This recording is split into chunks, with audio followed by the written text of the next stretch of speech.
Hello, Internet. Hello, interwebs. How's it going? Well, that didn't work at all. What are you trying to do? Oh, calorie counting. Yeah. Yeah. It, Okay. Every now and then I get on the idea of doing that. Yeah. It's never really, I shouldn't say that. It did work. Back when I was getting married, it worked really well. Yeah, was that the last time I was using Lose It? You remember the app Lose It? Did you ever use Lose It? Do I remember the app Lose It? You mean this app? Are you still using it? That's what I'm doing. I tried. Yeah. There's one that, and I don't know. I feel weird even talking about this, but there's one that's been advertised like crazy, where it's actually it's BiteMate, I think it's called. It gamifies everything even more than, of course. I mean, they all do, but Yeah. like it's this little raccoon character, and it's almost like a Tamagotchi kind of situation where it's like you gotta. Logging your meals is akin to feeding your Tamagotchi. You know what I mean? Oh, okay. So like if your streak starts to degrade, like it just gets more angry and upset and everything like that. So it's cute, right? Yeah. But the other selling point is that it uses AI. Of course it does. Identify your food. So the whole thinking is like, I'll take a picture of the plate of food and it'll identify what it is and do the calories, right? Doesn't work. You have to put a quarter or a loonie in the picture as well for scale. Yeah, right. Well, no, there's a good example, right? It doesn't work worth a damn, like at all.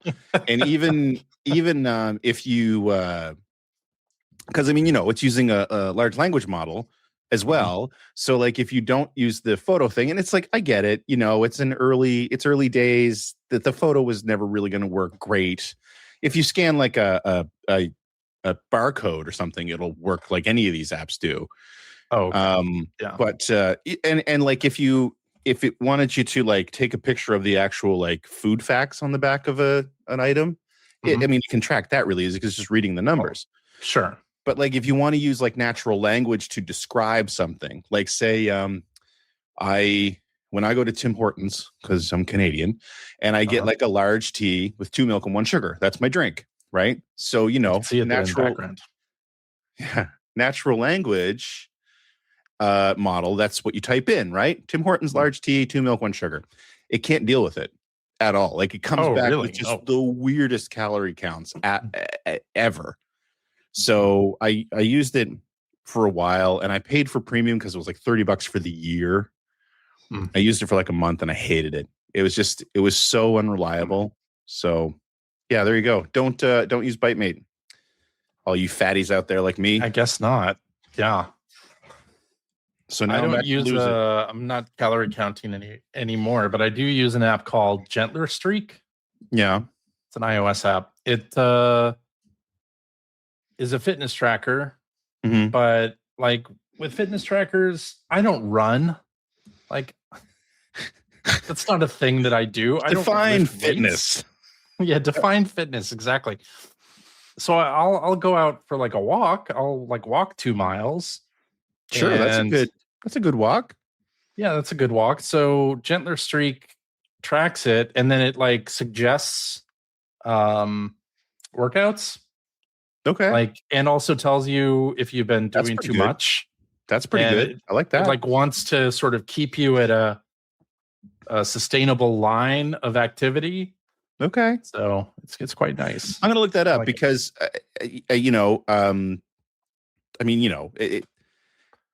it's good advice just to get out and walk for at least 20 minutes to an hour every day. Exactly. Like it's really good for you. And that's, one of the things I'm trying to do, but also going to the gym. And I've gone to the gym off and on for 30 years now. Yeah. And I don't know what I'm supposed to be doing. You know what I mean? Like based on what my goals are. Like, I mean, most gyms will have like a, it's funny because Kevin was on last week, but most gyms will have like a circuit, although he's as like strength training and performance. This is strength training, right? Yeah. Most people who are already athletes go to his gym. Right. Exactly. Like my son would go to Kevin. Yeah. But anyway, most of these have like a circuit, right? Where it's like, here's a circuit of machines and you can do that. And I go to Planet Fitness here because it's, again, real cheap. And they have a circuit and that's what I do. But I don't know if that's what I should be doing, because the fact that they're cheap, there's no one there to really help you. That's the whole point. That's right. So I have arthritis in both of my feet. Oh, so I can't run. God, we're old. And I can run if being chased by an animal, perhaps. As long as it's a really slow animal. As long as it's a slow animal. No problem. You're never going to be eaten alive by a tortoise. Yeah.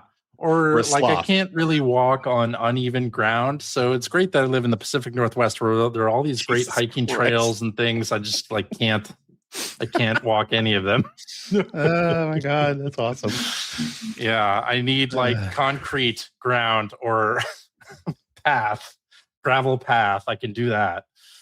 But yeah. I like your AFC Richmond shirt.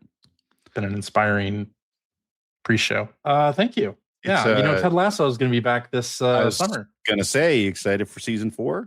I am excited for season 4. Tentatively excited because the third season was The third season, it definitely wasn't the first 2 seasons. No, the first 2 seasons are great. But I still really enjoyed the third season. And the big thing was I really liked how it ended. Me too. Yeah. It was a good and they didn't need to do any more. Right. But they are doing more. But they are doing more. You know what else? I know we haven't started the show yet. So sure we have. I'm going to use all this. Well, yeah, of course. Do you watch any comic book stuff? You a Boys fan or no? I've been watching The Boys and I've been watching. I finished season 2 of Daredevil, which was fantastic. Nice. I love the Daredevil. I loved it on Netflix as well. I really liked all that MCU stuff on Netflix. But Daredevil and Jessica Jones were definitely the 2 high points. And it's really cool that Disney has brought back basically the film noir version with all the same cast and even the same showrunner for Daredevil Reborn, I think it's called. Anyway, the second season was great. I'm really excited for what they do next. So cool. Yeah. I've been watching Widow's Bay on Apple TV. Haven't heard of that. It is a horror comedy from one of the writers from Parks and Recreation, which is a show that I love. My son is really into Parks and Rec right now, so I've actually been watching it for the first time with him, and it's great. What a great show. Such a great show. So it's like a horror comedy, and it has a lot of character actors that you would definitely recognize. Like Stephen Root is in it, who was, the stapler guy in Office Space, and amongst a million other roles. Many roles, yeah. Exactly. Dodgeball, he was great in Dodgeball. Yeah. So that's a new one, and I'm watching Margot's Got Money Troubles on Apple TV as well. I've heard of that one. So it's Elle Fanning, and it's based on a book where a college student gets knocked up by her professor and then has to pay for the baby, and she starts an OnlyFans account to do that. I have heard of this. Yeah. I kind of want to see that. And Nick Offerman is in it in a fantastic role where he's a wrestler. Yeah, exactly. Yes, I've seen ads for this, and I've seen interviews with him about training to play a wrestler. Yes. Yeah. Chris Jericho's in it. I love Chris Jericho. Episode of it. Michelle Pfeiffer's in it, and Nicole Kidman is in it. Wow. That's quite as a fellow wrestler. It's really funny. It's really good. It's a great show, but you see a lot of Elle Fanning. Oh, really? A lot of Elle Fanning, which is weird considering, as she was growing up, Super 8, she was in the English dub of Totoro with her sister Dakota Fanning, when they were little. Yep. And of course, she's older now, so it shouldn't be weird, but it's still weird. Yeah, it's still weird. It's still that was the big thing with Game of Thrones. I was really into Game of Thrones. And I forget the actress's name, but when the series started, she was I don't know, 12, 13. Yeah. And then in the final season, she did a nude scene, and it's just like, I don't know. I feel weird about this. I feel weird about it. Yeah. Like I don't know. Yeah. I feel wrong.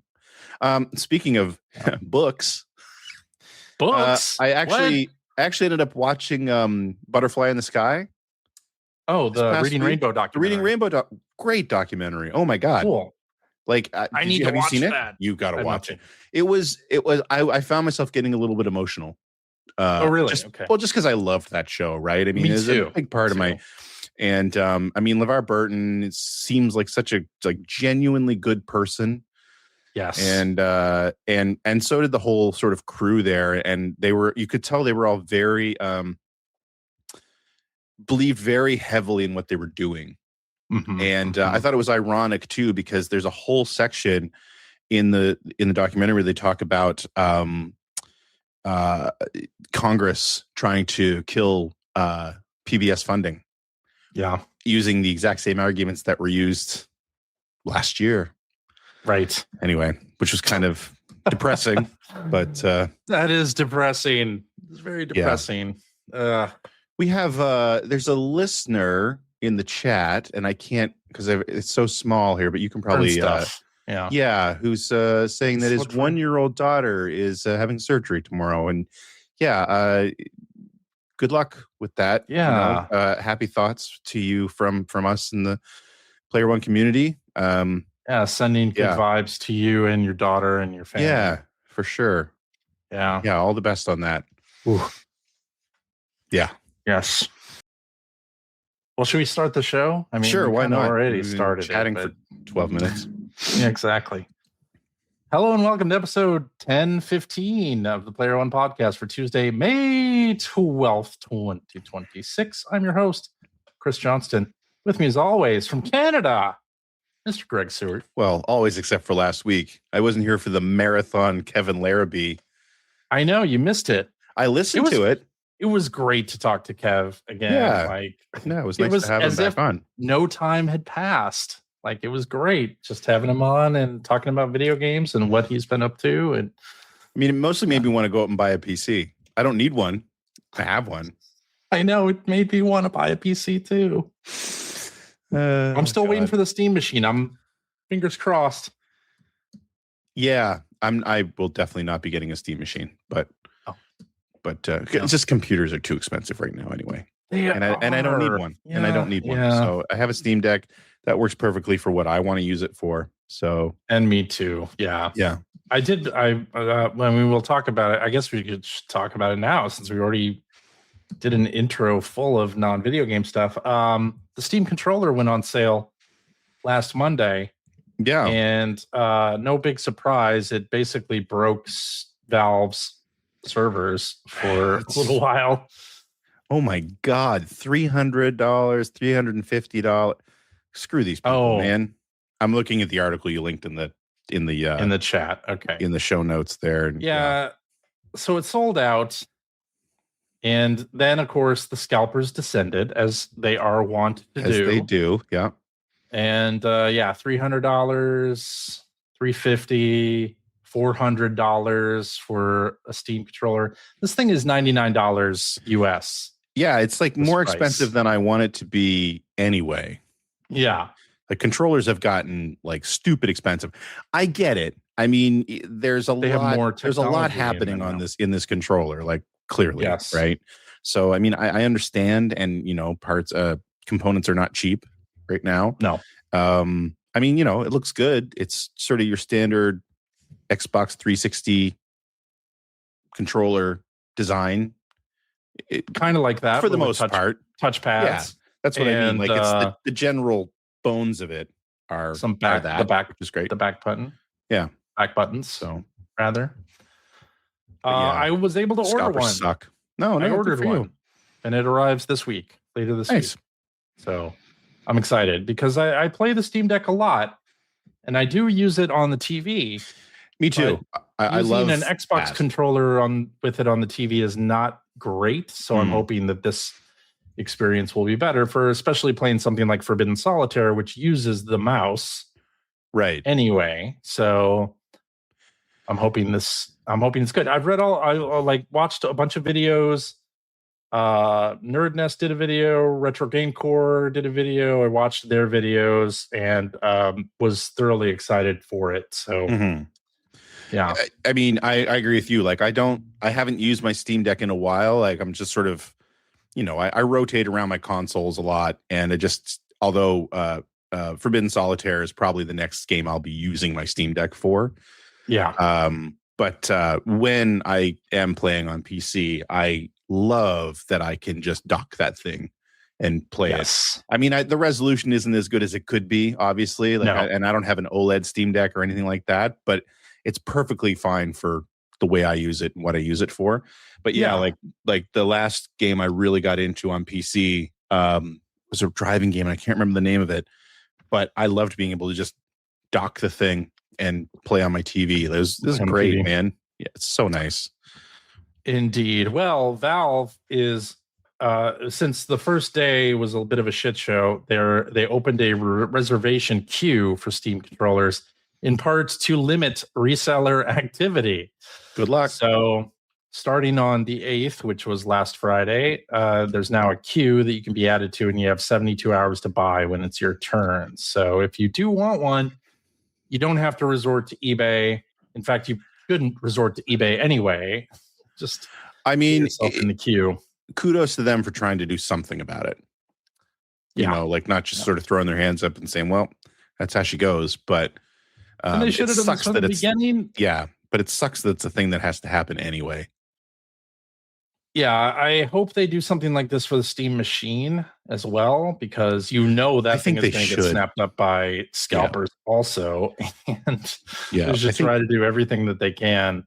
That should be their default, right? Is like it's going to get snapped up by scalpers. So yeah, right out of the gate, whatever you're going to try to do to control that, you should be doing. Like Nintendo did that with Switch 2, right? They did for like Nintendo Club members. A Nintendo version of it. You had to have had an NSO account and also have played some games in the past. Right, it has to be an active account. Yeah. Yeah, which is similar to the reservation queue for the Steam controller. It has to be an active account. Sure. And you had to have played games on it, which I appreciate that for sure. Yeah, definitely. Yeah. I'm going to 1 second. 1 second, says Greg. Oh, or is this? Oh, sorry. Wait. No, it's nothing. I just wanted to have my for our what you've been playing talk later. I wanted to have access to my Switch 2. Oh, okay. That's all. Well, speaking of the Switch 2, my friend, did you catch? I was just speaking of it. Did you catch the Nintendo Direct from last week? Because I did. Haunting. Those characters. Oh my god. we were given like 15 minutes warning that there was going to be a Nintendo Direct, which was amazing. I do love that. So no time for speculation, really. Although everyone knew what it was. Yeah. Oh no, I can't show this. Oh, the movie. Show that part. Actually, I loved that they showed that movie scene, just because I haven't seen the movie, and I actually thought that was really cute. That was really cute. Yeah, the whole Star Fox bit in Mario Galaxy is great. Yeah. But of course, the big news is that Nintendo is releasing Star Fox. It is a remake. A remake. A remake of Star Fox 64. Which in itself was kind of a remake of Star Fox 1 and the unreleased 2. Yes. Yeah. Not to be confused with Star Fox 64 3D or Star Fox Zero. Which are also sort of remakes, but not really remakes. Like it's sort of up in the air. But I guess elephant in the room, the character designs. They look awful. I mean, they're as they do, where they're hideous, realistic, grotesque looking. Yeah. They look like real animals. And unsettling, as Kyle Bossman put it, which I thought was unsettling. Yeah. I actually don't. The only one I don't really like is Fox and Fox. I think the others are mostly fine. The others are okay. I think it kind of minimalizes the problem when you say it's only Fox that's ugly. Well, he is the main character. He is the main character, so it does kind of matter. It was only Sonic that was ugly in that first trailer for Sonic the Hedgehog too. Yeah, well, the that's whole true. movie was about him. So, yeah. I mean, it's not quite that bad as the original Sonic, but it's not far away. No, I don't get what they're trying to do with that. But I mean, it looks good. Otherwise, the game looks good. I haven't played Star Fox 64 since the 90s. Me neither. And this is, I only played a very little of it back then. Like I didn't. Oh, really? I don't even know if I finished it. It's not a long game. No. Well, I mean, it was we were talking about this at your best friend Mike's place last night, because we were watching that Kyle Bossman video about the characters, which I think is hilarious. I think his video is spot on. It absolutely is. Like, yes, they're grotesque, but actually, that's kind of awesome. Yeah. But no, we were talking about the games because, and he makes the same point in his video. Like, Star Fox is not like Nintendo famous. You know what I mean? Right.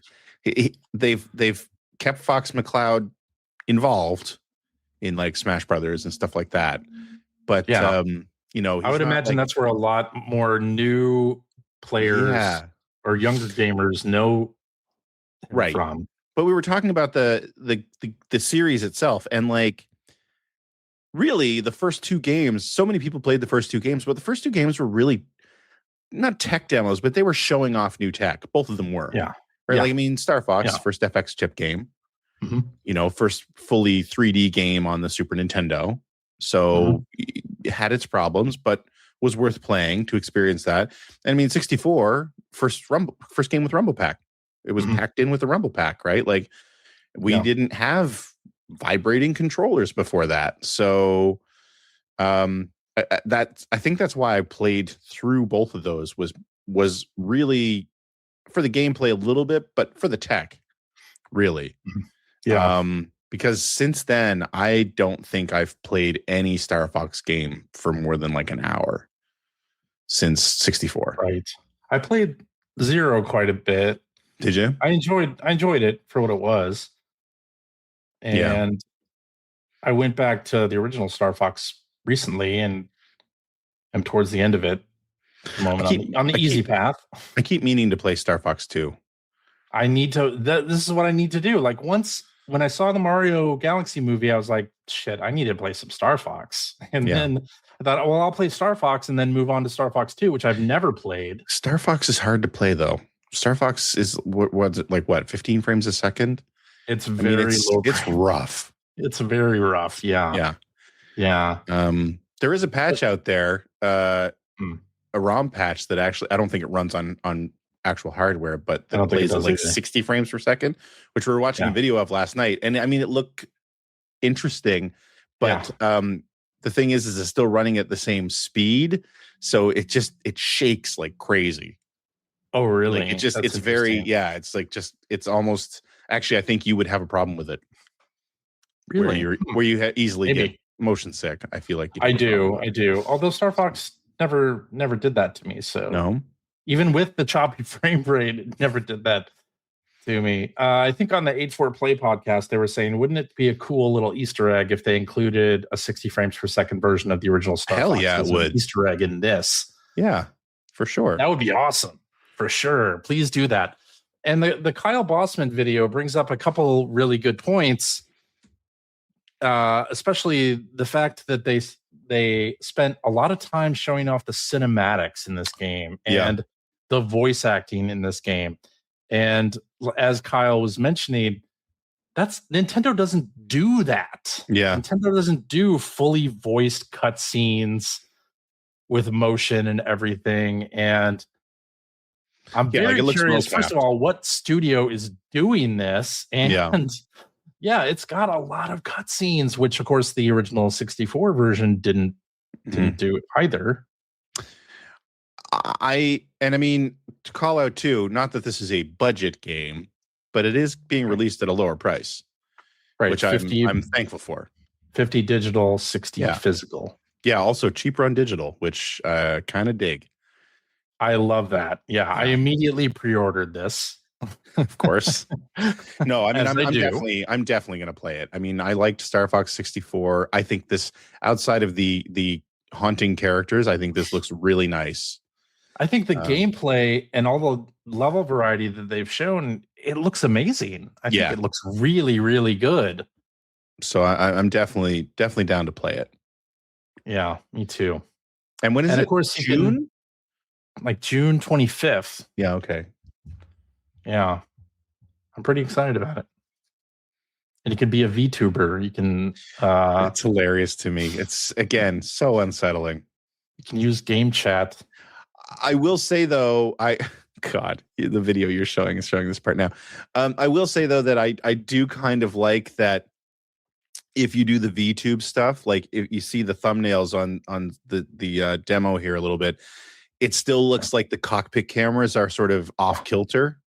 Yes, it's got this. I don't know what it is about that makes me like it so much, but it's just got this authentic feel for that. Anyway, yeah, it's dumb. I'll never use that feature, but I still think the game looks good. I still want to play it. And you can use the N64 controller. Yeah. I don't have any of those special controllers for my Switch, and I kind of regret that. I do. They still sell them.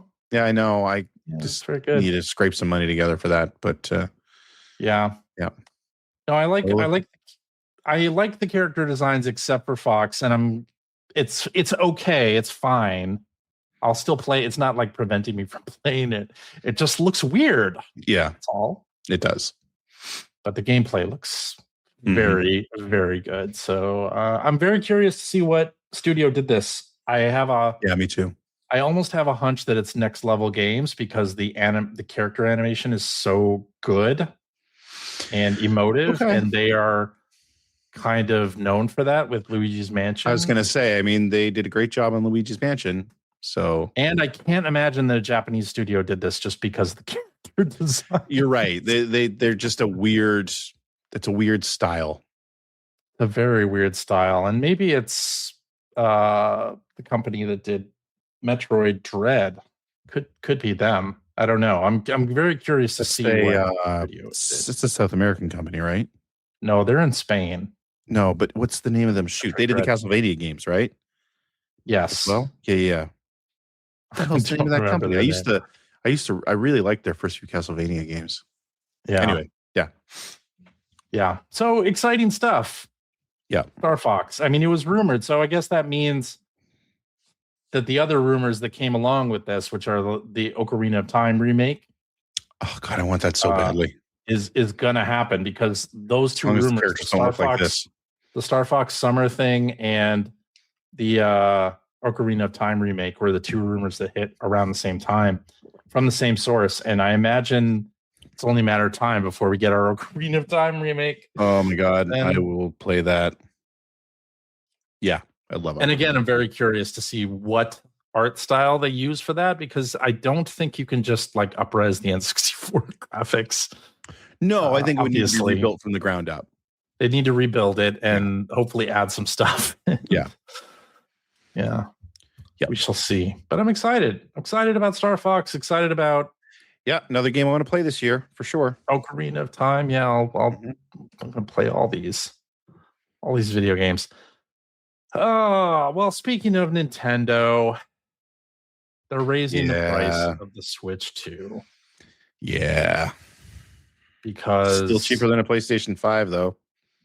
Yeah, they're raising it by $50 in the US to $500, which was the price it was when it included Mario Kart. But and it's not right away. We have until September to buy it at its current price. So unlike the Microsoft and Sony price hikes, which were more or less immediate, this is a few months away. So yeah. God, I hate this. Yeah, I hate that we live at a time when console prices go up. I know, it's weird, right? So weird. Yeah. I get it. I understand it. It's just so weird. I don't like it. No. When is it going to stop? I don't know. When is it going to stop? Yeah. So anyway, Switch 2, the prices are being changed everywhere by a little bit, and Switch 1 as well is also going up. So get ready for that. Nintendo's Takashi Tezuka is retiring. Excuse me. Tezuka, how old is he? He's been around a long time. Is 65. Okay. God, Shigeru Miyamoto is 73 years old. 73 years Jesus. Old. He still looks like he's in his late 50s. You think Miyamoto looks like he's in his late 50s? He doesn't look 73 is what I'm getting at. He doesn't look 73, that's true, but I don't think he looks like he's in his late 50s. But yeah. So Tezuka is one of the chief designers that Nintendo has worked on a lot of games you probably played, including Super Mario Brothers 3, 2 and 3, Yoshi's Island, Link to the Past. Yeah, Link to the Past, all kinds of Nintendo games. So it's not like Miyamoto is retiring, but this is Miyamoto's this is still a right-hand man. Yeah, this is still a heavy hitter. Yeah, heavy hitter. He was the producer of Super Mario Brothers Wonder as well. So yeah, lots of great games in Tezuka's past. So, I mean, it goes along with video games are a relatively young hobby compared to like film and stuff like that, for sure. But I mean, we are at the point where all the trailblazers from the 70s are getting really up there, which we talked about before with Atari 50 and how happy it is that Digital Eclipse is getting a lot of these guys and girls out there to get their thoughts and their interviews and everything captured for posterity, because a lot of them are, if they haven't passed away yet, they're nearing the end of their lives. They're getting really old. Yeah. And now we're the sort of the generation that you and I grew up on when we were teenagers. All these people are getting 60s and 70s, man. Like they're getting up there. Of course, we're getting up there too. So that's also true. I turned 50 next week. I turned 50 in less than a week. Wow. All right. Yep. Yeah. I'm right behind you. I turned 49 pretty soon here. So, but we're not as old as Phil. No, we're not. It's true. We can hang on to that. Hang on to that. All right. Well, while almost at the same time as the Star Fox Direct, the RGG studio was having a presentation with Xbox to show off the cast for Stranger Than Heaven, which is their new title, spanning like a 100-year time period. I think. It looks so good. It does look so good. And oh my God. Obviously, this is tangentially related to the Yakuza series or the LEGO Dragon series, because this seems to be talking about the beginning of the Tojo clan, which is like the whole deal with the Like a Dragon series is about the Tojo clan and all of that stuff.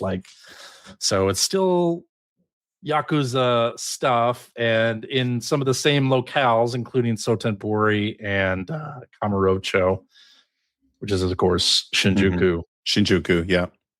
Kabukicho, actually, not Kamurocho. In real life, it's called Kabukicho, not Kamurocho. Oh, okay. But so yeah, a couple of interesting cast decisions here. Snoop Dogg is in this game. It was funny because I was watching this trailer today after you'd linked it, and my son happened to be watching it with me. And just as he starts, because the song, it's a good song that's being sung in the background, just as he starts to rap, we both looked at each other and said, "That sounds like Snoop Dogg." And then he came on screen. It is Snoop Dogg. It is Snoop Dogg. Yeah. I'm curious, what is Snoop Dogg in the Japanese dub? of this? Like, how are they going to handle everything? I hope so. And that is he only in the English side, and they had a lot of voice actors that seemed to be from the Japan side that were speaking English. Say, like, there was a lot of English in this trailer, but there's a lot of Japanese in the trailer too. So that's also true. Yeah, I'm feeling like that. I don't know. I'm curious. Are they going to go like the subtitle route in both regions and have a pretty even mix of Japanese and English being spoken? I think that'd be kind of neat, to be honest. That would be pretty cool. But, yeah. But it just, man, this looks good. I'm not even really a Yakuza guy, but I think I want to play this. And which Sega games will be emulated in this one? Right. Like, right. Very, very early Sega games from the service games. Well, I mean, there's lots of pinball and stuff like that. They probably could. It would be kind of neat, especially because one of the time periods is like the 40s, right? Yeah. But it's like 45. I mean, it goes all the way to like, modern times. Right? But I mean, if they're doing like late 40s and it was the 50s, I think is when Sega was founded. And they even do mid 60s in this too. In fact, they should have some service games references in there. I would hope. And that would be great. Yeah. That would be seriously good. But I'm very excited about this. This is coming out in winter. There's no set date for it yet. Yeah. But very excited. This trailer really sold me. Yeah. It's a really good trailer. It is a great trailer. Yeah. And I wanted to bring up one more thing. We talked about this news with Kevin last week, the LEGO Sega Genesis. And I wanted to get your take on this, Greg, because I know, you're the host of Generation 16. You are our resident Genesis expert. It looks what do you think of absolute garbage, and I can't believe they're releasing it. It's like absolute garbage. And look at those controllers. What the hell is even weird, right? Like I hadn't seen, I saw this picture obviously, but our racing channel on the Discord is kind of our unofficial Lego channel on our Discord. Just because a lot of the guys that are in our racing league are also big Lego fans. And so there's one guy in there, hacker alias GSR Jedi, who tends to post, I don't know what site he watches, but it's usually text-based descriptions where it's like, there's a LEGO Sega Genesis coming. So, oh, yes. And I remember him posting it. I was like so excited, but they always include prices. And the price was $39.95. And I was like, what? That seems really low. It's cheaper than the Lego Game Boy price. Yeah. I can't. I don't understand. I'm so curious as to how this happened, because it looks like hot garbage. It doesn't look great, right? It doesn't even look attractive. I get it if you wanted to make a smaller set. Yeah. But it doesn't even look attractive for the size it is. No, it doesn't. It's just ugly. It's just ugly. Which is worse, the Star Fox character designs or this? This. By far.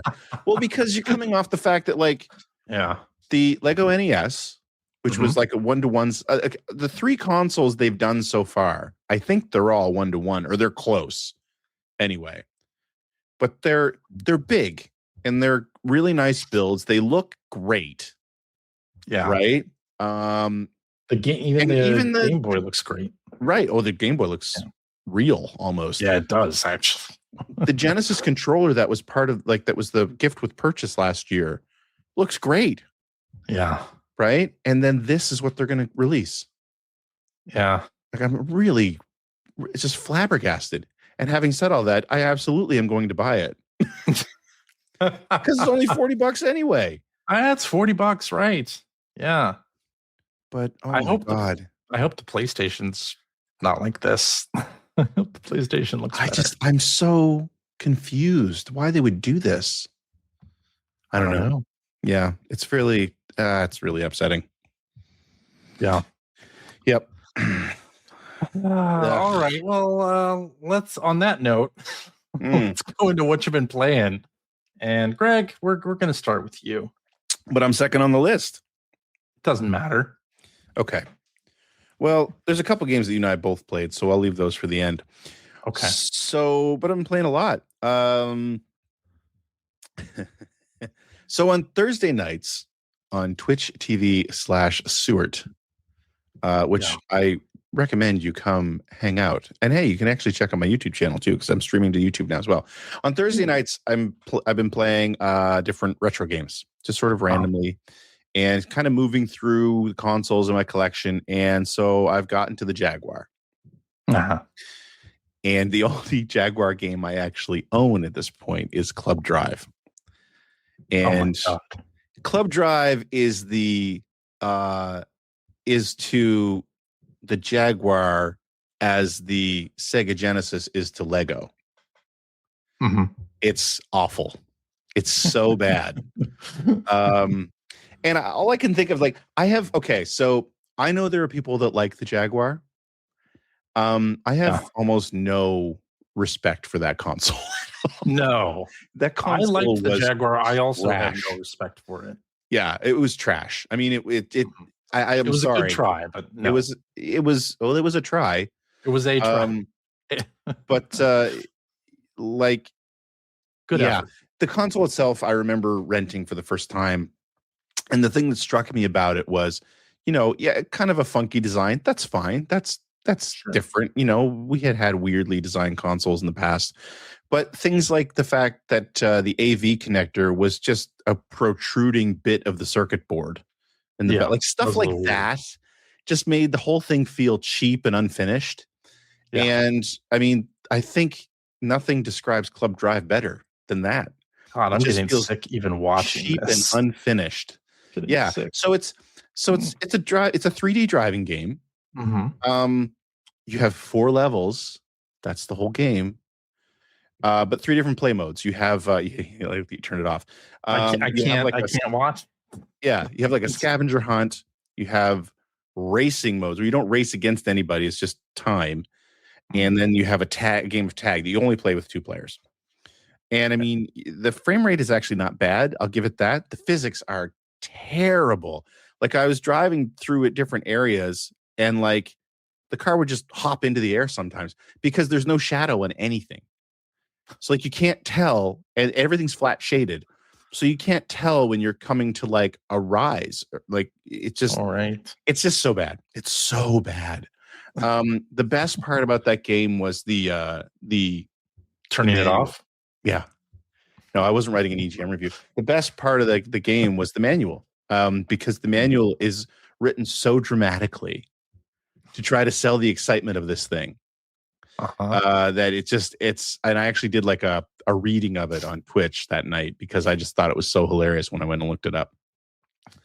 But anyway, yeah, and it just, man, games like that dominate the Jaguar library. Because then I went and I played after 20 minutes. I had done everything I could do. I had seen everything in the game that I could see, and it was awful. So I didn't want to keep playing it, obviously. So it's I was playing an emulator. So it's what else do we want to see? Somebody suggested Trevor McFur, which was a launch game. Yeah, did you actually play it? Oh shit! Oh my God, I did. And I'd never played it before. And it's just again, it looks like there's no rhyme or reason to it. It just kind of is. I don't know how else to describe it.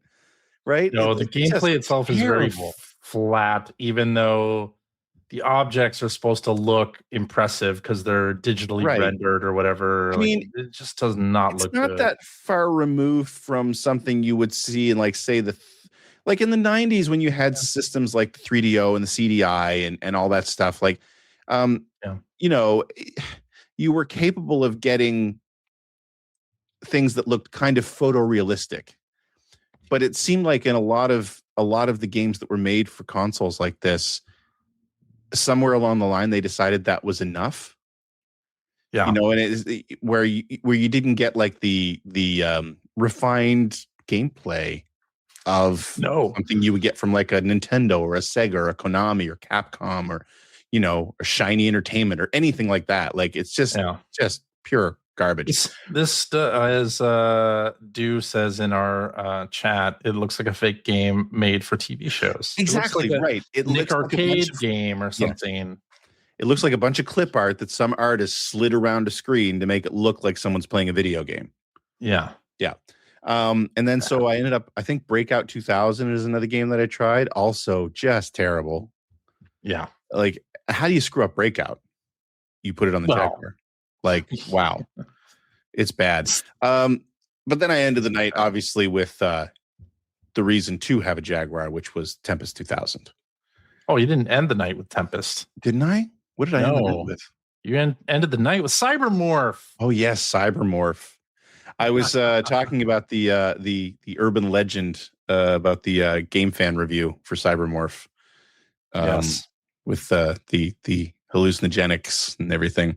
But no, I played most of the night. I ended spending playing Tempest. It was actually one of the best Tempest 2000 runs I've ever had. Because God, that game was good. Oh, it is so good. So frustrating that was on the Jaguar. I know. Easily the best game on the Jaguar. Oh, like it's not even close. Not even close. Right. I play Tempest 4000 on the Switch every now and again, and just it's such a great pickup and play game. Yeah, it's so absolutely. Great. And I mean, they got was it Tempest 3000 that came, or X that came out on the PlayStation pretty quick. X. Yeah. So I mean, they knew what Saturn they had. Got Tempest 2000. Yes, that's right. Yeah. So they knew what they had, and they put it on more mainstream consoles eventually. But anyway, yeah, that was my Atari Jaguar. Yeah, corner. Boy, what a bad system. Anyway, been playing a little bit more Replaced, although I haven't put as much time into it as I want because I was busy last week, and also was playing some other stuff that we're going to talk about later. But I'm getting the story. It took a really nice twist. The part that I've been playing so far, although I am curious, I will say it's starting to feel like it's dragging a little bit. I'm starting to feel like maybe we gotta wrap this up. It's overstaying its welcome, maybe a little bit. Yeah. Some cool gameplay elements, like they just introduced basically the ability to do like a almost like a charge, not an explosion, but like a wave, like that you can do during battle. Like you can charge it up and you press a button and it's like a power wave. Yeah, something like that knocks things back. So, they're still adding gameplay, and they added like a distance hacking situation, and they were really using it a lot in the area I was just in. And that was great. But it's like, okay, I feel like I've seen what I want to see in this game, and there's a bit of a twist in the story, and I've seen the twist now, and it's like, all right, now I think we need to wrap this up.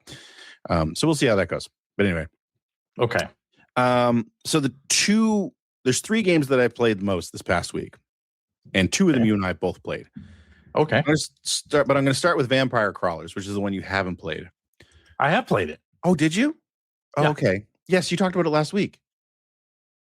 No, I didn't. Oh, you just haven't. It's not on your. I don't think I've talked about it. And you didn't put it on your outline.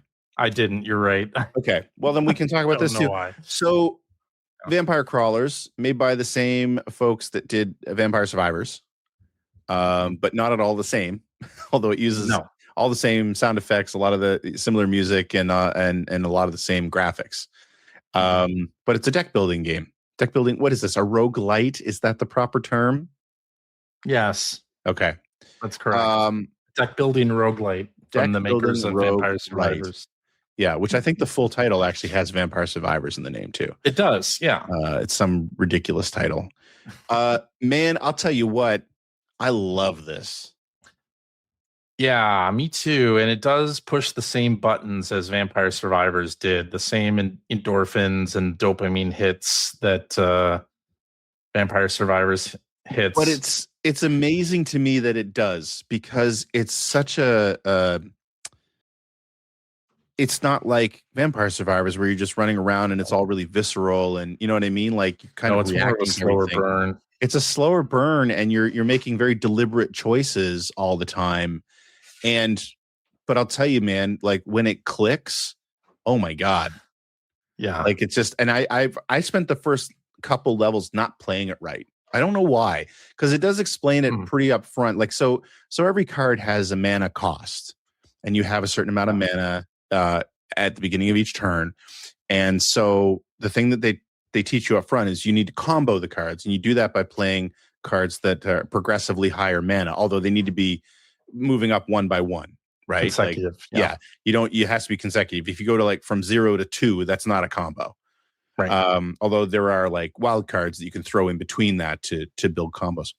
Yes. For some reason that didn't click properly with me. I thought that I needed, so if I had like let's say I had a hand that had like 2 zeros, a 2, and a 4.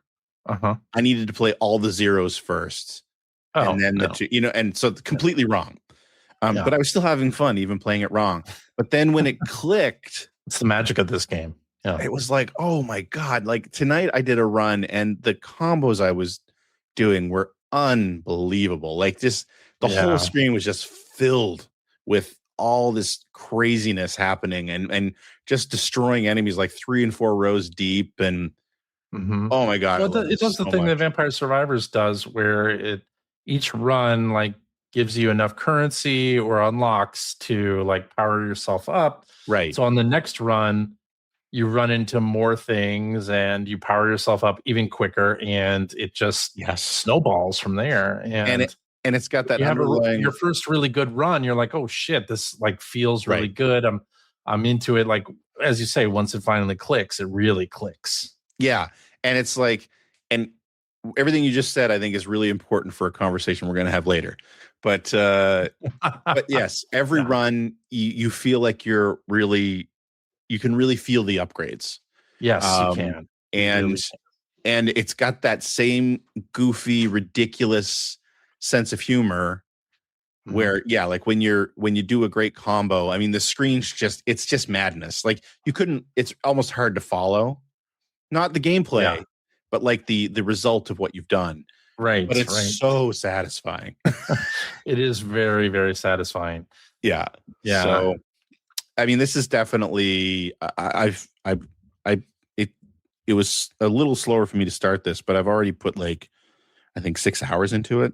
Oh, really? Oh, I think it's, I don't think I'm 6 hours in, but I'm definitely a couple hours. That's why I went to get my Switch 2, because I wanted to make sure I had that right. Like tonight, my son was lacrosse practice for an hour and a half, and it was pouring out, so I didn't even want to go into the rink. I just brought my Switch 2 with me, and I sat there and played Vampire Survivors. And it just makes time melt away. Yeah, for an hour and a half. And like, he almost didn't get picked up on time because I was in the middle of a run and I didn't want to stop. What are you eating? Yeah, the great thing is like adding little power gems to each card as well. Like some of them remove the mana cost or refund the mana cost, which is great. Or even like there's a gem I've got now that actually adds to the mana cost. Yes. Yeah. So that you can use it in a combo. And then there's one that the mana cost actually decays every time you use it. I haven't run into that yet. But see, that's the thing. Every single run, even if it's a short run, you're unlocking stuff left and right. Yeah. And you always feel like you've accomplished something. Yeah, and that's the magic of Vampire Survivors and this game as well. Yeah. It's very important for the roguelite genre to have you feel that way. Exactly. Yeah. So no, man, like this is definitely on my short list for my top 5. Really? Okay. Oh my God. Wow. This right now, I'd say this and Resident Evil Requiem are the 2 games that are definitely going to end up on my top 5, unless, I mean, there's a lot of other games that are going to come out this year. So yeah, no kidding. Who knows if that holds? But I mean, as of now, the stuff that I've been playing, this is very near the top of the list.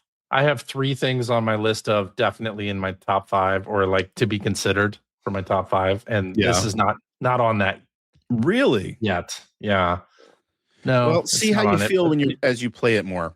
Because again, we still have a lot of the year left. Well, exactly.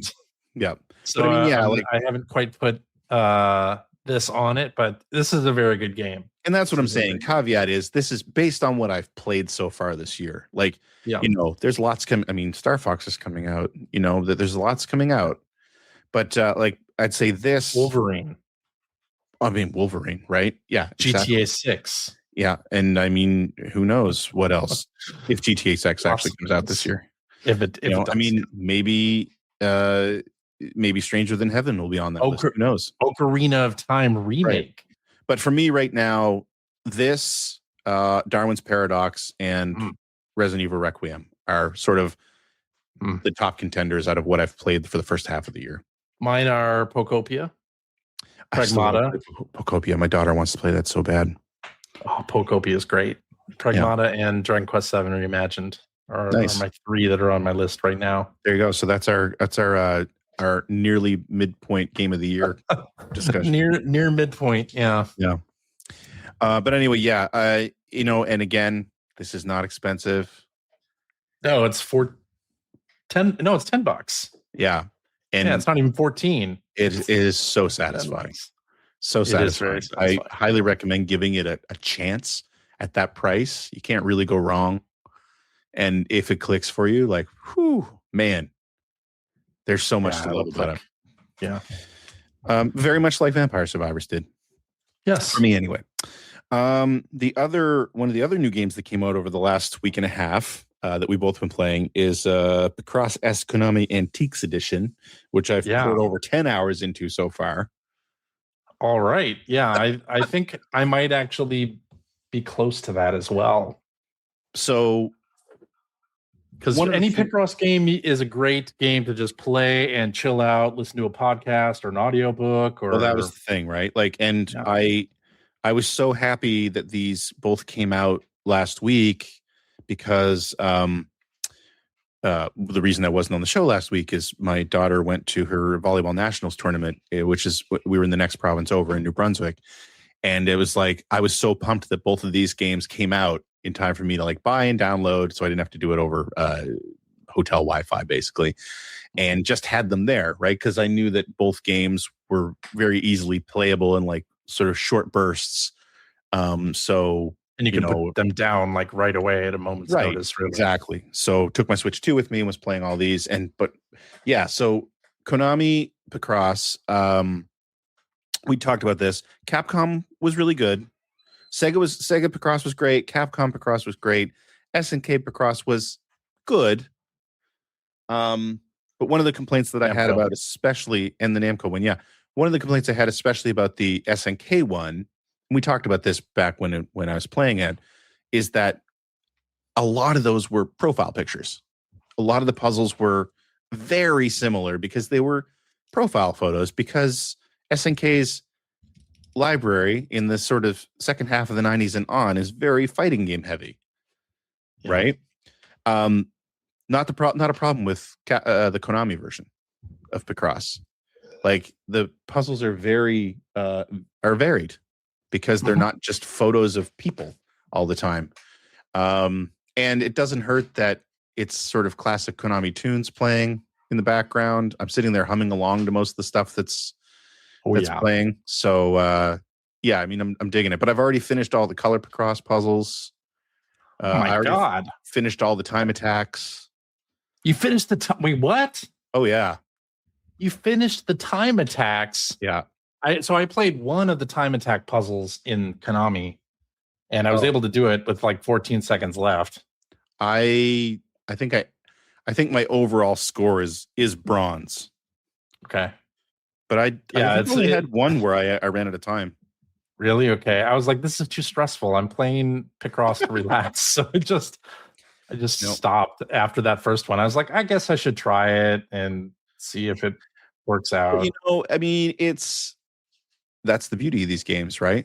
There are a lot of just standard Picross puzzles that you can tackle if you don't want to do that stuff. I did a little bit of the Mega Picross. I really don't like Mega Picross. Well, neither does Phil. Right. And the other problem is that they're the same puzzles as the standard Picross too. Oh. So it's why even bother? Exactly. So I'm just doing the standard, doing the clip Picross as I unlock them. I finished Color. I finished Time Attack. And then I'm going to go into the extras where those are those really super big puzzles. There's 4 of them. Yeah.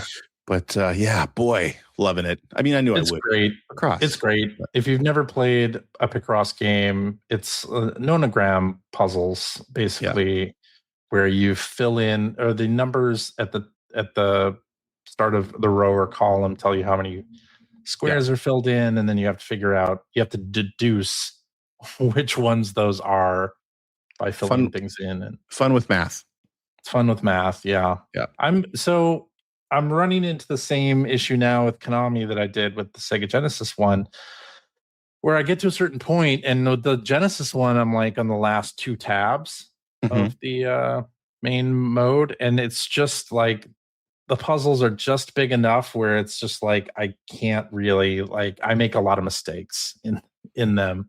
I'm not sure of myself in there, and you can set it so that it doesn't penalize you or tell you when you've made a mistake, which that's how I have it set. I turn the correct mistakes off because I don't want to know. Right. I want to figure it out by myself. Do you use the highlighted numbers though? I use the blue numbers. Yes. Yeah. I use the blue numbers. Those are really useful. I don't use them anymore, but I'm not ashamed to say that I do turn that on some of the really difficult puzzles. Yeah. There's just like with some of the later puzzles, they turn blue when you have enough information. You should be able to color in, or at least like X out. It can be frustrating though, because you turn it on, it's like, I don't know what information I have that you think I should know what I'm supposed to do here. Exactly. You know That's my problem. What fucking information am I supposed to have here? I don't know. So this is why I've never actually finished one of the Picross games, is because I get to the last 2 tabs and it just like my willpower for finishing these just tanks. So then I assume you never do the extra puzzles. No. Because those are, it's easy to spend like well over an hour on those. Yeah, I don't do the extra. They're my favorite part. Really? Oh my God. I was gonna say I like to savor these games. I don't. I play these games at such a breakneck pace. Yeah. But the small puzzles I kind of like to tear through and see how fast I can do them. But like those extras, I like saving them for the end because I just want to sort of chew on them. Yeah. And I'll get in there and I'll pick at it for like 10 minutes or so, and then I'll have to turn it off for something else anyway. But I love it. I absolutely love it. So you were watching a video of somebody play it with no assist and no hints or anything like that, and I can't play this quickly. Even the 10x10s, I don't play this quickly. Generally. I don't play the 10x10s this quickly, but I'm not much slower than this. I guess I'm not much slower with the 10x10s, but once we get to like the 15x15s, I'm definitely not playing this quick. I'm loving it. I love these. My one sort of pseudo complaint, it's not even really a complaint, is that I put the background music is all, Konami classic tunes. There's 10 tracks. And so I have it on shuffle. And the problem is, if you have it on shuffle, it just plays the first loop and then fades out. Yep. And so it would be nice to be able to set it to loop like X number of times before moving on.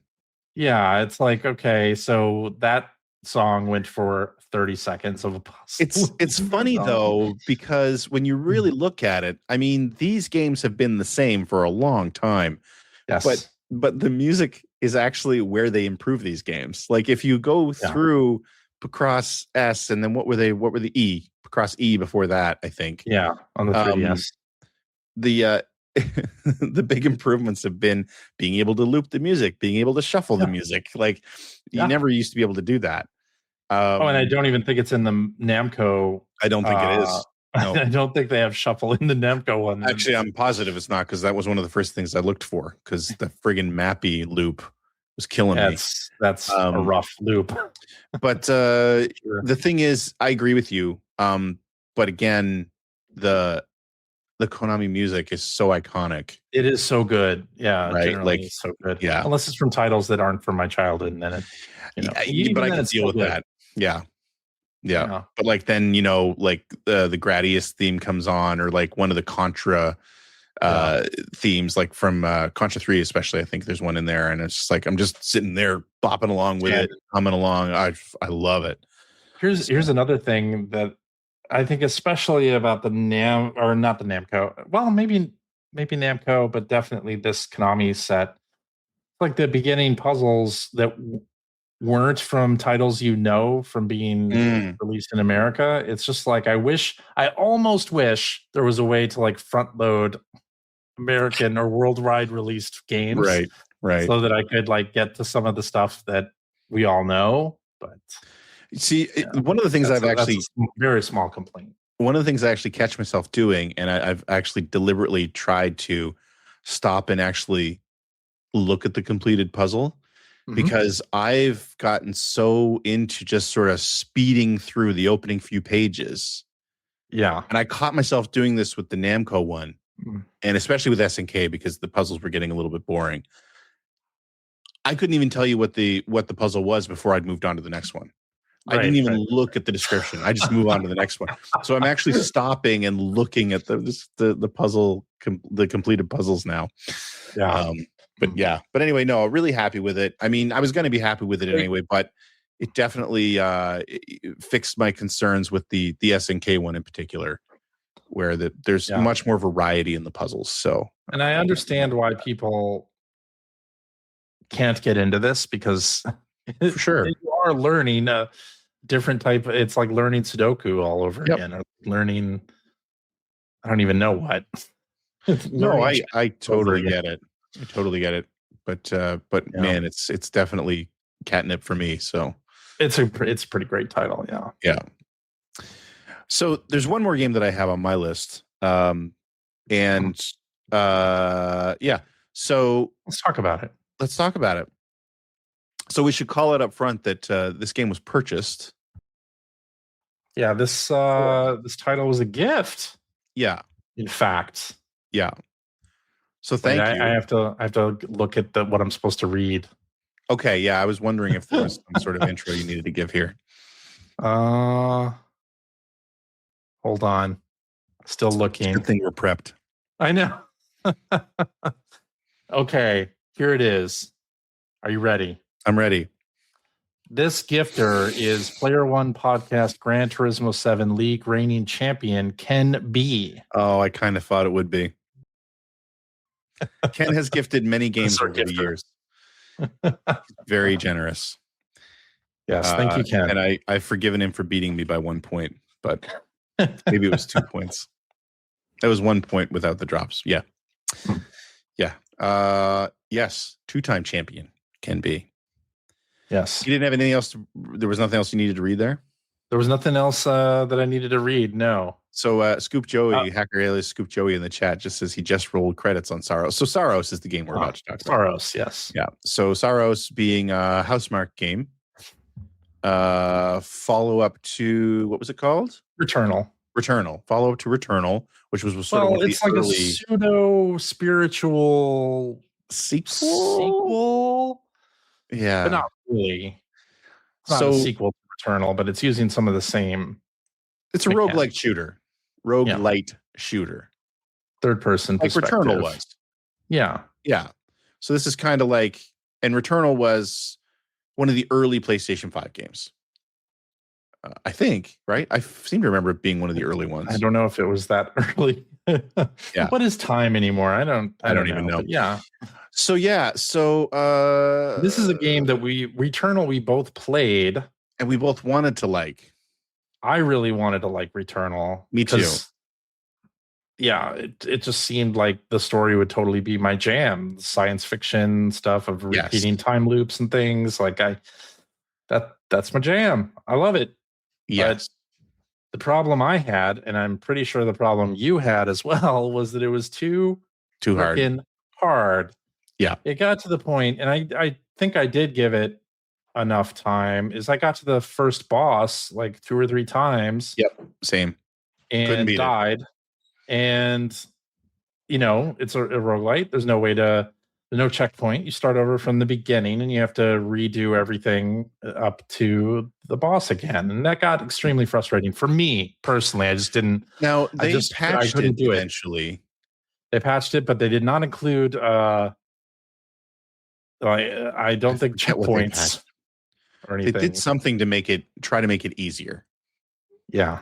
I believe they did, but and I remember going back and trying it and deciding it still wasn't easy enough for me. Yeah, I didn't go back to it. So Saros, again, it has story-wise, it has nothing to, as far as I know, it has nothing to do with Returnal. No. It's a completely original setting, original story, original premise, but the gameplay is similar. And it's another roguelite where you play, it's a randomly generated worlds, but you play in different biomes, right? I don't think because I think in Returnal the biomes were set level by level. They were, and with Returnal they were using the same pieces. Like they used a lot of the same pieces over and over again. And I think Saros is using like a very similar layout, like a similar map, but you start in different areas, start in different places. Okay. Each run, I think. But one of the things that they did with this game was, I mean, it's Returnal again. It really is. It is Returnal again, yeah. But the whole idea here is they made it a little friendlier. I can't explain to you how exactly. I know how. Okay, please explain it. They made it easier in that you collect a currency that then when you get back to the hub, you spend it on upgrades that should make each run after your death a little bit easier.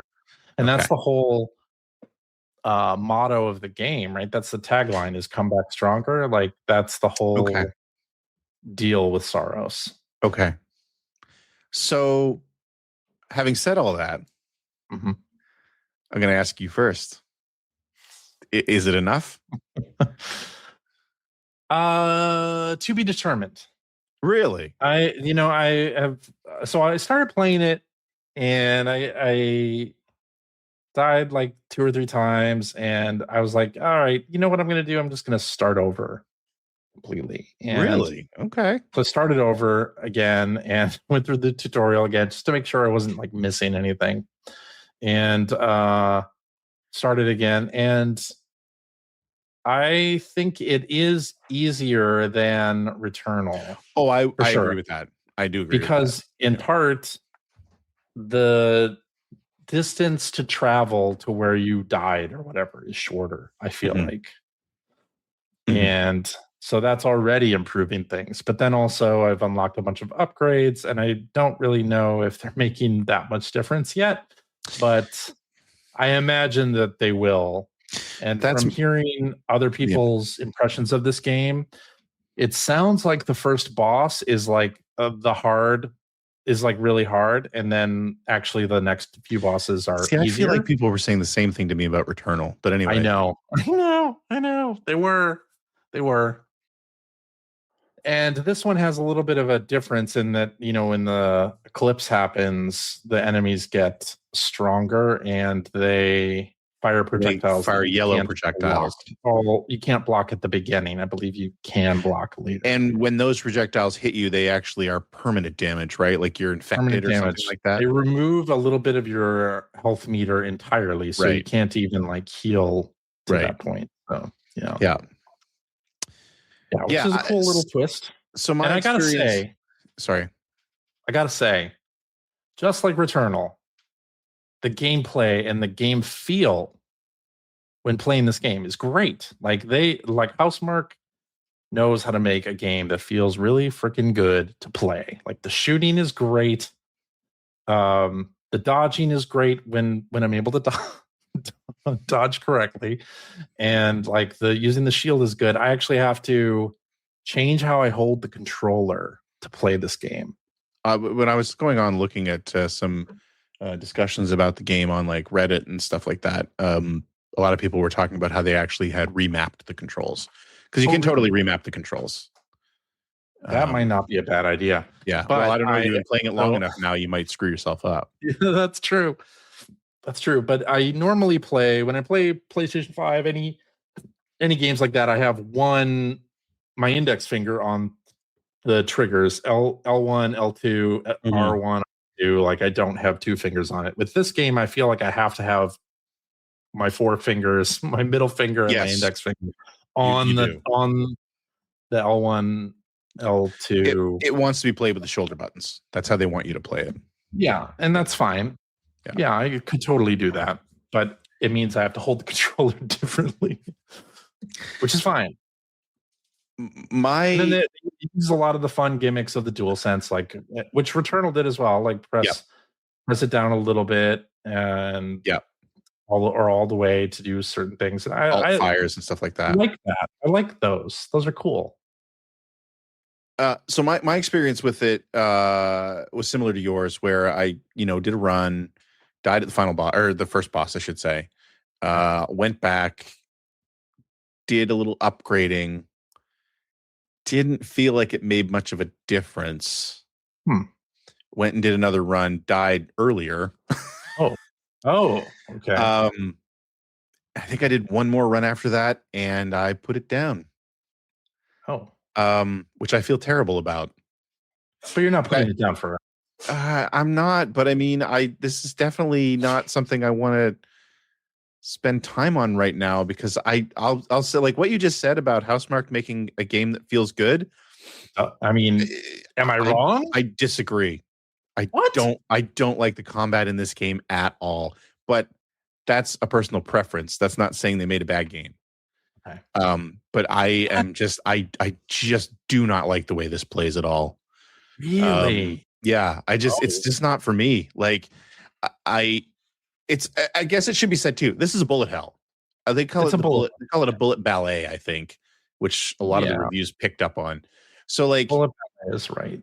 Yeah, but it's a bullet hell. You have to always be moving, and you have to always be dodging or using the shield, and I mean that's right. And that's fine. And like control, and they do a good job with, because of the color projectiles, like that the yellow ones you have to avoid at all costs. That the blue ones you want to absorb with your shield, because they build up your power for like your special weapon. Mm-hmm. And this is just the opening part of the game. I'm sure that changes through the game. You know what I mean? But like even with all that, and I will say too, when you have they do a good job with the enemies sort of broadcasting what they're about to do, right? Like if they flash, like if parts of them flash red, they have red trails, like they're about to do a melee attack. They're about to charge you. Like, it's very old school in that way, and I really appreciate that. But like there was a battle I got to a couple of, similar battles I got to a couple of times on my different runs, where I was in a big room, and what they love to do is spawn in waves of enemies. Yes. Like you start with a couple enemies, and then you might kill one, and then two different enemies will spawn in to join the ones that are left. And you can end up with a big group of enemies. And I'm going to say, like, when you've got a bunch of enemies on screen, and especially there's a lot of them that just like bloom projectiles. Yes. And they're all these really glowy, pretty colors that really, there's a really good contrast with the very brown opening level that you're in. Yeah. Which, by the way, the level design is just amazing. It looks gorgeous. Environments are great. It looks gorgeous. The game in general looks really good. Yes. But like in that fight, I was literally just dodging sideways. I was just doing circles around the room. That was the entire fight. I didn't find that interesting at all. Okay. At all. Like, okay. So Scoop Joey in the chat talked about how he just rolled credits. Mm-hmm. And he and I had a conversation about this game. The sort of the first night I think we both played it. And like he loves it, but I believe he also finished Returnal, because and I was just saying, like Returnal, you're gonna love. Absolutely, it. Yeah. But I like Returnal. It just wasn't for me. I mean, I'm gonna go back to this. I feel obligated to go back to this. But if I didn't feel obligated to go back to it, I would probably never touch it again. Oh, really? Okay. It's just this. I think, and I realize the irony of saying this, having just gushed over vampire crawlers. Right. These types of games aren't for me. Like right. I don't know how to describe it. I feel that way with a lot of modern gaming, right? Like the Souls-like stuff. I just can't. I can't do it generally. Right. Like when I died my first run, and I get it's my first run again. You're supposed to die. And I know that first run. Was it against the? But it was the boss. It was the boss. It was an. I'd been running for an hour and a half. You're supposed to lose. Sure. I've been running for an hour and a half, and then I went back and I bought some upgrades. Because there's a whole sequence there that's when you learn about the upgrades, and I forget what that computer thing is that you bring online. The primary. And it felt like it didn't make much of a difference. It didn't make as much of a difference as I wanted it to make. Okay. I guess is the way I should put that. Mm-hmm. And so I really just felt like I'd wasted the hour and a half. Oh, okay. Like that's how I felt about it. And contrasting Vampire Crawlers, since I'm playing that at the same time. Yeah. I don't feel like I waste a minute in that game. That's true. I feel like I'm making progress at all times in that game. And it's not to say you're not making progress in this, but it's not a level of progress I want. I guess is probably it. Right. Right. I can understand that. And yeah, and actually in the chat, Joey's also talking about Ikaruga, which a lot of comparisons have been drawn to Ikaruga here at the bullet hell absorbing bullets mechanic, and that is very Ikaruga. And again, speaking as someone who counts Radiant Silvergun, which was the precursor to Ikaruga, as one of my all-time favorite games, I hated Ikaruga. I hated that game. Oh my god! Wow, I despise that game. Okay. So again, it's just everything's working against me liking this game. And by the way, my second when I restarted, I changed some of the settings. So you can change settings, like you can change like the aim lock and things like that. Like, yeah, you can make things easier on yourself. You turn off the time. You can turn off the time reload, which I appreciate. Although you lose the bonus, you lose the bonus for it. But that makes sense. You turn it off. You turn it off. Yeah, I didn't turn it off. I noticed that in the settings when I was first looking, and I mean I left it on because I wanted to try the mechanic the way they wanted you to play it. Although I will say, if and when I pick the game back up, I'm turning that off. I really don't like the timed reload. I suck at it. I suck at it too, but at least the gauge for that is like right where you're looking anyway. Like in Gears of War, it's in the lower right. Yeah. And I'm never looking at the lower right. So at least in Returnal, it's like right at the crosshair where you're looking. Yeah. So I don't find it as bad as other games that do the same kind of active reload. So anyway, I mean, the game's beautiful.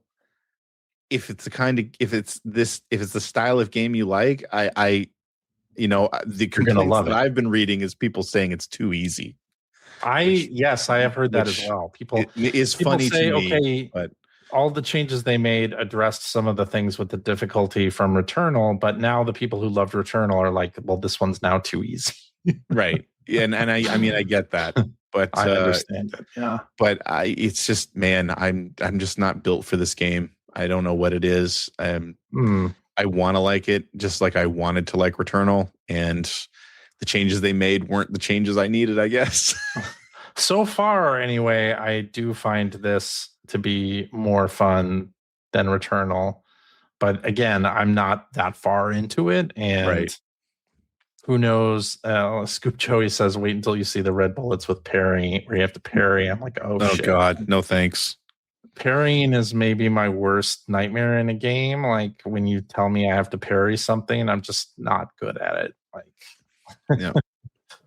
in general, it's not happening. So, but so anyway, that was my disappointing take on Saros. Yeah, I'm sure it'll be. I mean, a lot of people like it, and that's cool. Like, it looks great. I wish it were a game for you, Greg.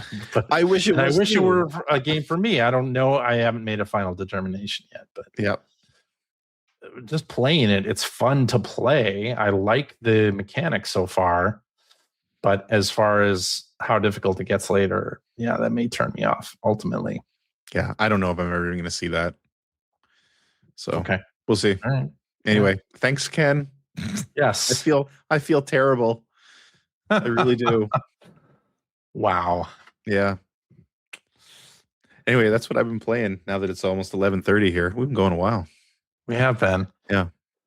All right. Well, I've been playing some stuff. Well, let's talk about it.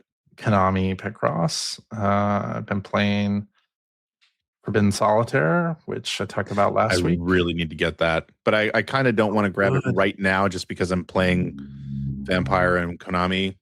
Yeah. I kind of want to at least get through one of those before I add another game onto the pile. why not just continue to add games on the file? That's what I do, and it's fine. Well, no, it's not fine. But, so I picked up a game. I didn't talk about this last week. I picked up a game called Busbound. Hey, baby. And this is a simulator where you drive a city bus. I played a bus simulator this week too, but it wasn't this one. Maybe it was. Was this free on PlayStation Plus or something? No, I don't think so. All right. But anyway, so I was like, you know what? I kind of want a chill game that I can just like. I think I played this. Did you really? I think so. I did play a bus simulator of some sort. I don't know why. It just sort of came across my feed, and I was like, I'm going to try that. I don't know if it's this one or not. But so yeah, you what? That bus is going way too fast. It is going way too fast. So Busbound, yeah, it's a bus simulator where you are making stops and things, and this person must have the speed limiter off. Because you can turn this little thing on that makes sure you don't actually go above the speed limit. And as you pick people up and they're riding in the bus, they make comments based on your driving. So if you like hit the curb or anything, or if you hit cars that were parked along the side of the road, which I do a lot or frequently enough. Hey, I don't have a commercial driver's license. I'm fine. And now we know why. And now you know why, and why I never will have one.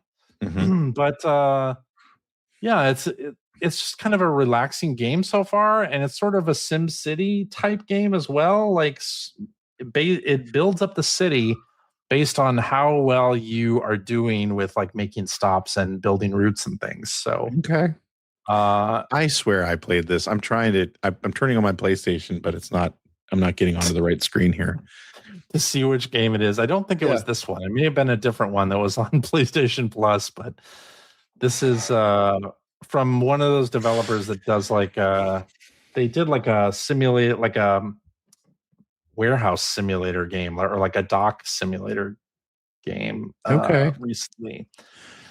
I like the idea of these sim games. Yeah. A lot more than I like actually playing them. Because Train Sim World was cheap one time a long time ago, and I kind of thought the same thing. It's like, oh, I really like the idea of this. Yeah. Then I tried to play it, and it's like, oh, I really can't wrap my head around this at all. Right. The game I played was Bus Simulator 21, but it looks really close to this. It's from the same developer. Oh, is it? Well, they're Bus Simulator 21, so that's why it looks similar. But yeah, you have to, make all the stops and stop for pedestrians and all of that stuff. So it's oddly fun. I don't know. It's just kind of like a quiet, cozy fun. Yeah, I love the idea of it. Yeah, and sure. What was it? American Truck Simulator is coming out with an Illinois DLC pack. Yeah, I saw you both talking about that. Both myself and Phil were excited about. And then I was like, you know what? I should try to play one of these simulator games. So I did Busbound. It's funny because that conversation, Phil had said Phil was surprised to find out he had a truck simulator in his library. And it's like, dude, that game's been knocking around Humble Bundles for like 10 years now. Like everybody, I'm pretty sure everybody owns a copy of that game. Yeah. I did not have to fight a guy off while making all the stops a la Kramer in Seinfeld. No. You kept making the stops? People kept pulling the bell. But yeah, it's just kind of a fun little cozy game. So yeah, I'm playing that at the moment. And also played a game called Far Far West. Have you heard of this? Do you know about this? A Will Smith song? No, it's not. It's a multiplayer game that I've seen ads for this. Have you really? I think so. It's an early access. It's from the same team that did Akimbot and Pumpkin Jack, which are platformers. Mm-hmm. They have nothing to do with multiplayer gaming whatsoever, but they are very like stylized platformers. And what interested me most about this is it looks like it could be a SteamWorld game. Right. Almost. Like the look is robots in the Old West, and that is SteamWorld pretty much. So in this, it's up to a 4-player co-op shooter, kind of akin to a Helldivers 2 or Deep Rock Galactic, where it's a randomized map. There are certain elements on the map, but there's a lot of like side things that you can do, little side quests that you can unlock on the entire map, like specifically, or there's just like landmarks, points of interest that you can do stuff with and interact with. And there's guns in it, but also like magic spells, and you can combine the two things as well. So like you can throw down an acid card, and then if you throw your fire spell, then it lights up the acid and flames all the enemies who dropped into it. Yeah, it's just kind of a fun little game. I roped our good friend Mike into playing it with me. Oh, that's why I've heard of this game. Yeah, and we had some good fun with it. The missions are nice and short. If you want to just do the goals that are marked on the map, you can do that. You can also like press a button to ride your horse as well. It's got horses. I don't know why the person who's playing this is not getting on their horse, but they're just walking around the map instead. This is a live critique of CJ's a walkthrough now. Of CJ's a walkthrough, yeah. Of a walkthrough. I am critiquing the walkthrough. But yeah, so far it's a fun little game. It's doing really well on Steam right now in early access. So I imagine this won't be the last that we hear of Far Far West, but it's a co-op PvE thing. It's not PvP, which I'm thankful for because I think I might be done with PvP stuff. Wow. In general. But it's a fun little time waster with friends, which is what I'm all about. So, yeah. Cool. That's pretty much what I've been playing.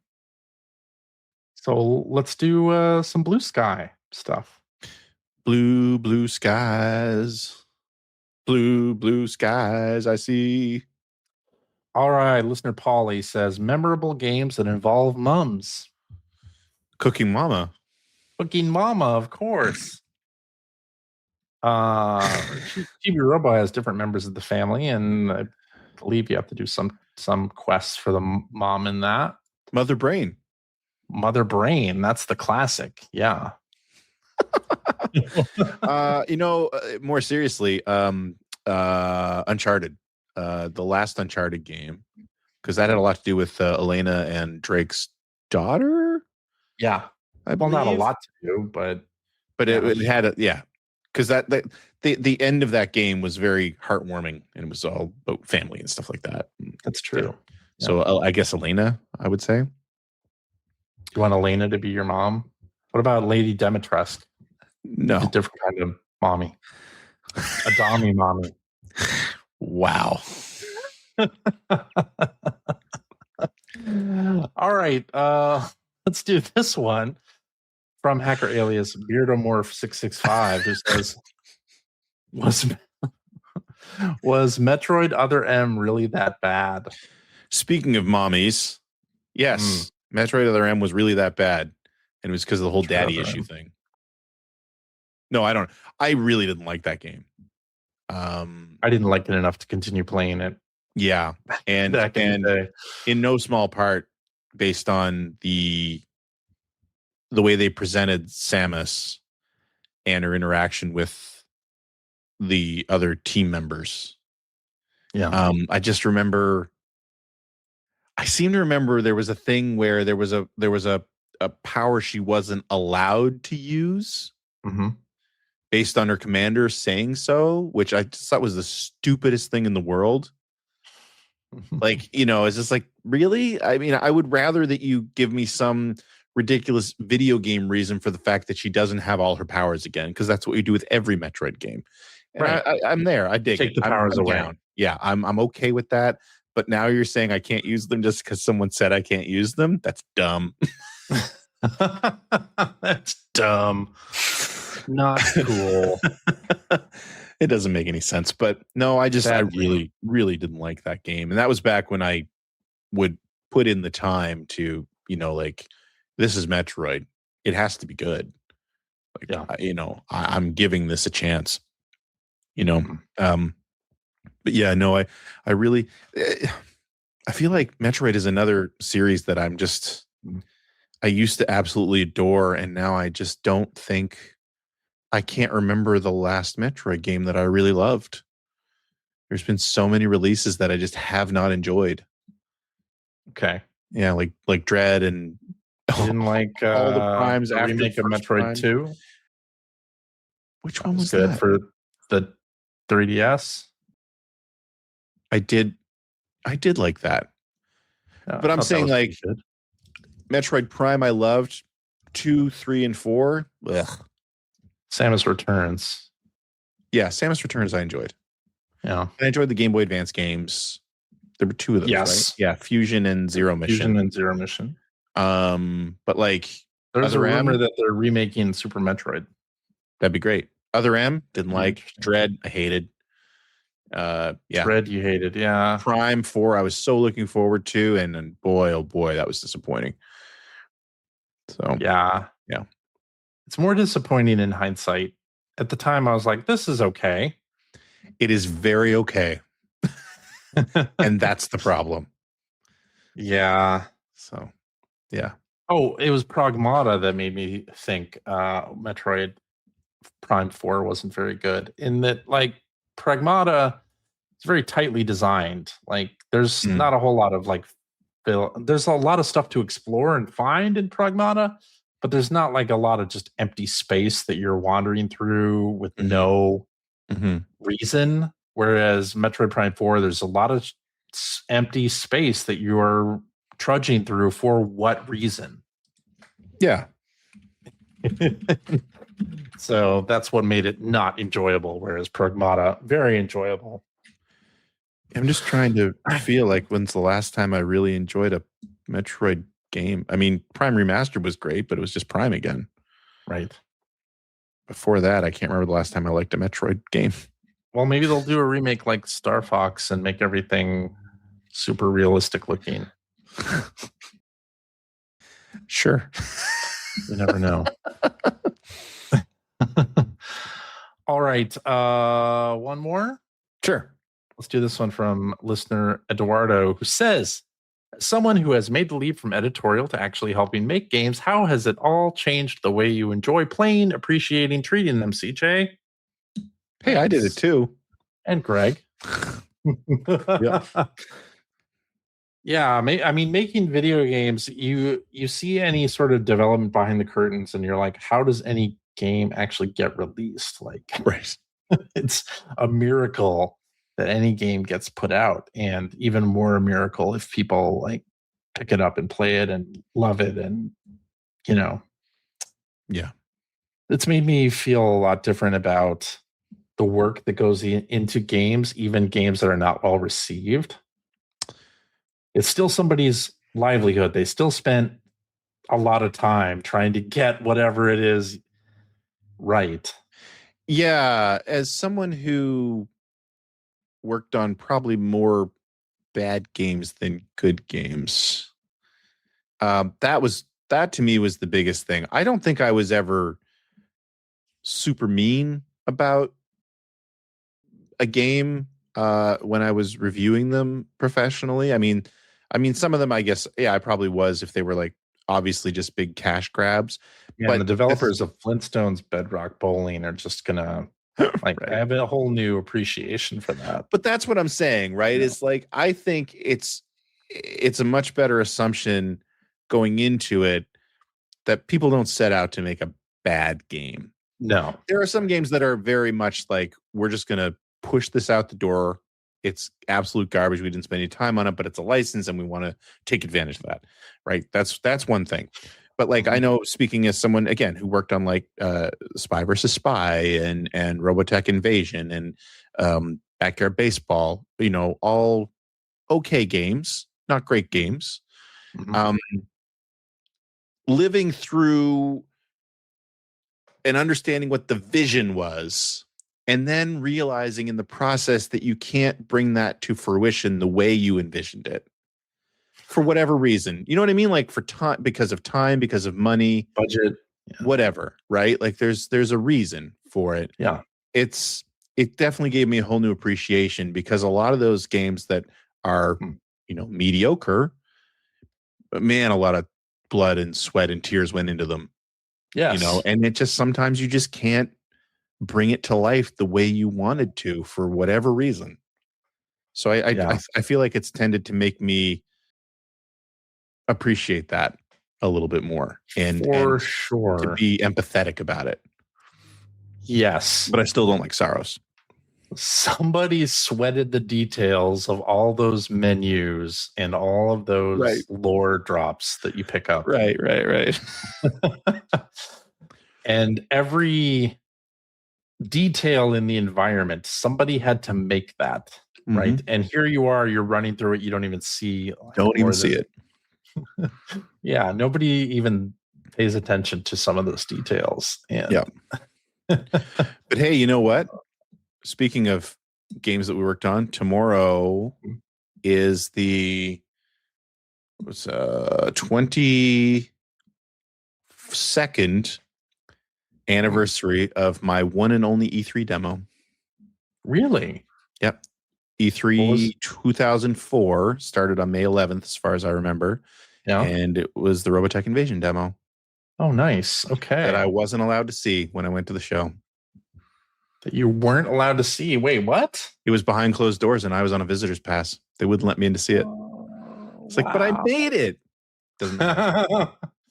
That's funny. Wow. But I have a good. We should put it in the show notes. I have a video where I actually went, because the demo ended up on the official PlayStation Magazine demo disc and the official Xbox Magazine demo disc. And I played through it a couple years ago and sort of did commentary on the creation of it. We should put the link in the show notes. We should definitely do that. Yeah. Huh. My E3 demo was Headlander in the PlayStation. Man, I loved Headlander. That game was cool. That game is so good. It bombed. Yeah.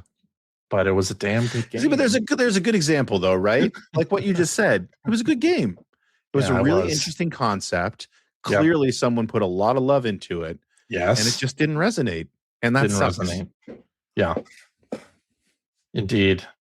Well, working with Double Fine on that game was one of my career highlights. It was a joy to work on that game. I can imagine. But it did not do well. No. In the grand scheme, sadly.